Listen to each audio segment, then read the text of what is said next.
Hi, and welcome back to another Disney Read Aloud. Today we are going to be traveling to Paris, France. So let me get ready. We are going to join Alfredo Linguini and Remy in the kitchen today in a delicious duo. Let's get started. Alfredo Linguini walked into his restaurant one morning to the smell of a delicious mushroom and cheese omelet. He entered the kitchen to find his friend Remy cooking up a wonderful breakfast for the two of them. "What a great surprise! This looks really good," Linguini said. As they ate, Remy noticed his friend was quieter than usual. "This surprise reminded me that today is Colette's birthday," Linguini said with a sigh, "and I have no idea what to get her. Maybe some flowers or a hat."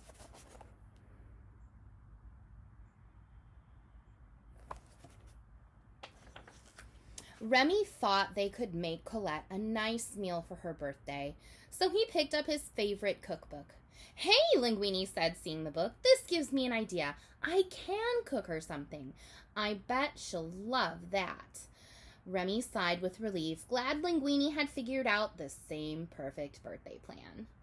Linguini landed on a recipe he thought even he could cook: scoglio, a seafood pasta. Remy nodded and began running around the kitchen collecting all the ingredients they'd need. Whatever he didn't find, Linguini wrote on a list to take to the supermarket. Linguini also added a note to get flowers. Remy thought that idea was pretty good too.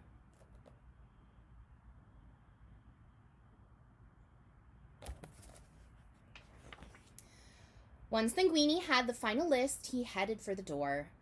"Thanks for your help, little chef." Remy jumped up on his ladder, ready to join Linguini.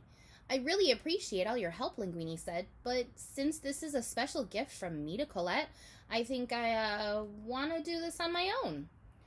But when he got to the supermarket, he saw there were 10 ingredients needed just for the pasta sauce.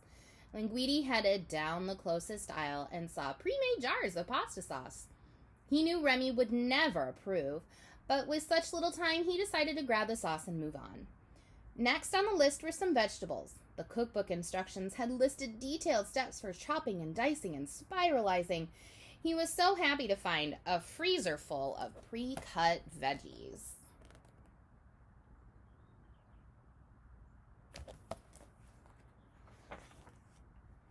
After the supermarket, Linguini headed for the fish market and the flower stand by the river. The list said to buy fresh fish like mussels, scallops, or shrimp, but Linguini spotted a side advertising live lobsters. "That's as fresh as a fish can get," Linguini thought. He bought the largest lobster at the fish market, quickly grabbed a bouquet of flowers, and was on his way. When Linguini returned to the restaurant, Remy was shocked to see that he'd hardly followed the list at all. But Remy knew that a good chef could make a meal out of any ingredient, so he hopped up on the counter and began to revise the dinner plan. "Whoa, what are you doing?" Linguini asked. "I've got it from here. Why don't you sit down and relax?"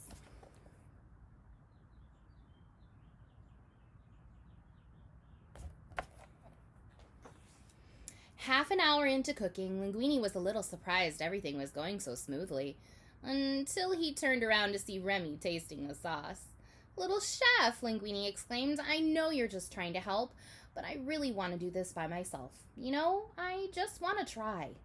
Remy understood. Linguini was trying to do something from the heart, and Remy wanted to let his friend do just that.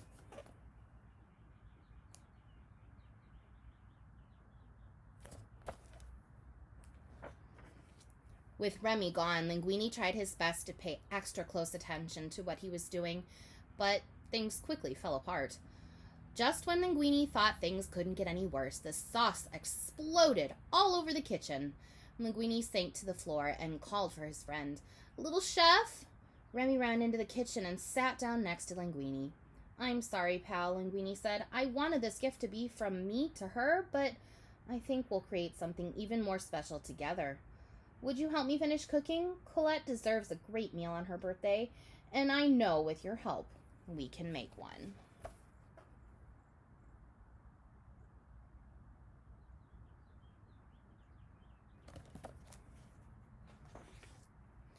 Remy got up and began running around the kitchen. Then he started flipping through the cookbook, searching for a different recipe. Eventually, Remy found something they could make together using what Linguini had left from the store and what Remy had in the restaurant. Remy hopped on Linguini's head to get to work. Just as they finished cooking, Colette arrived.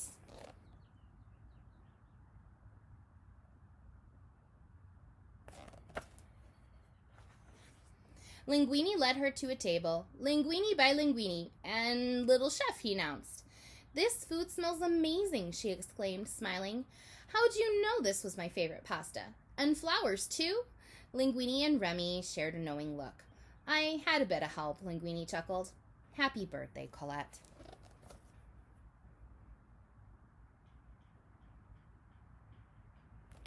Well, I hope everybody enjoyed our trip to Paris, France today to do some cooking with Remy and with Linguini today. I look forward to our next adventure with our Disney story series, and everybody have a wonderful day.